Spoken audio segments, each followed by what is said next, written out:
Biglang nagpakita si Kristaps Porzingis sa Golden State. Mukhang namemohan na dahil sabi niya sa interview under control na kasi yung sakit niya. Sa injury report kasi nilagay si Porzingis ng NBA na meron siyang general illness. So sinakop na lahat nun, hindi na POTS ang nakalagay sa kanya.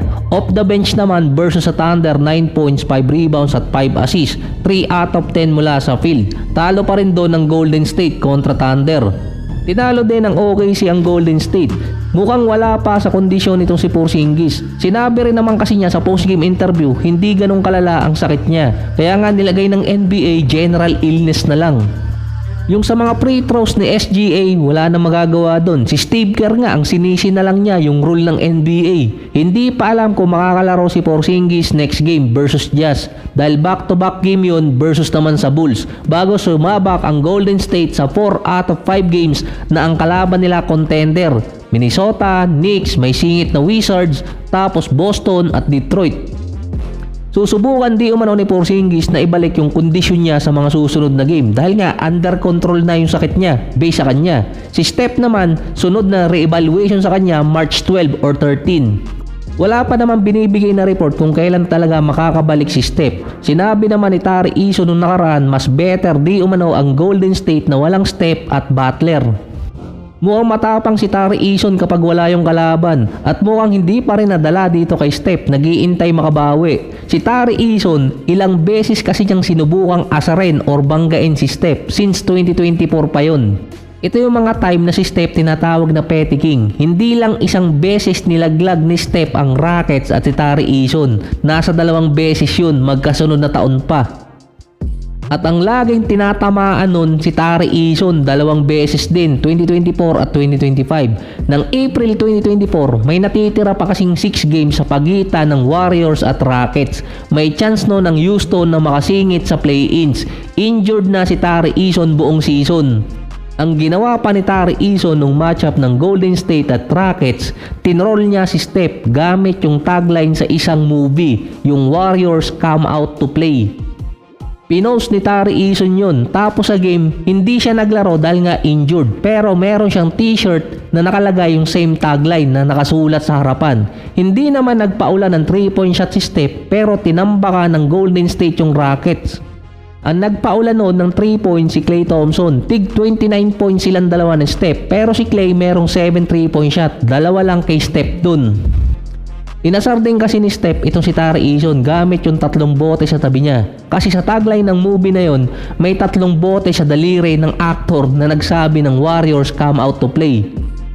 Dahil natalo ang Rockets kontra sa Golden State noong 2024, nawala din yung chance nila makapasok ng play-ins dahil biglang lumayo yung lamang ng Warriors kontra sa Houston.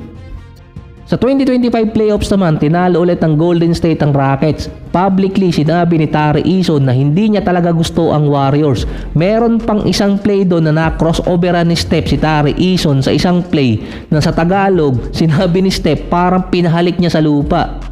Pero nakalagay talaga doon, touch the ground eh. Sumunod pa yung nanay ni Steph at nanay ni Tari Eason, parang nagkasagutan pa sa Twitter. Yung nanay kasi ni Tari Eason, panay ang post sa Twitter regarding sa naging game ng Golden State at itong Rockets. Sinasabing pinapabura ng mga referee yung Warriors. Doon sumabak si Draymond Green at nakipagsagutan sa nanay ni Tari Eason. Habang sumingit naman yung nanay nitong si Steph na sinabi or nagtanong sino ba yung kaaway niya. Parang meron pa ako natatandaan nung sinabi ni Draymond na iyakin si Tari Eason at nagsumbong pa sa nanay na biglang tumigil nun si Tari Eason at sinabing ayaw na niya ng gulo. Hanggang dumating yung 2026 nang matalo ng Warriors ang Rockets noong nakaraan. Sa interview ni Tari Eason, sinabi niya kung naglaro si Butler at si Steph, easy 20 points ang lamang nila kontra Warriors. We own those guys. Yan ang statement niya. Kaso 2 beses siyang pinahiya ni Steph. Ewan ko lang kung may lakas pa si Steph na pumangatlo kay Tari Eason ngayong season. May game pa ulit sa April 6 ang Warriors at Rockets. Siguro naman maglalaro nun si Porzingis at dikitan pa yan sa pwestuhan. Dahil ang Clippers naman, ang lakas pa rin ni King Kawhi, naglaro ng back-to-back eh. Tinalo nila yung Memphis. Tinesting ng Clippers na sila naman yung maghahabol. 19-point lead ang hinabol ng Clippers kontra sa Grizzlies. Nakalimitar pa yung robot. Nasa 28 minutes, 28 points, 5 rebounds, 2 assists at 2 steals. Andyan pa na parang bumabalik na si Garland. Naka 21 points sa game. Si Benedict Maturi naman 21 points at 10 rebounds off the bench. 1 game away na lang ang Clippers kontra sa Warriors dahil tinalo ng Clippers ang Memphis. Nasa 8 games away naman sila kontra sa Warriors ngayon. So kahit bubaba sa number 8 ang Golden State, malayo pa silang bumagsak ng number 11. Ang sunod nga lang kalaban ng Clippers Knicks, ang kalaban ng Warriors Jazz.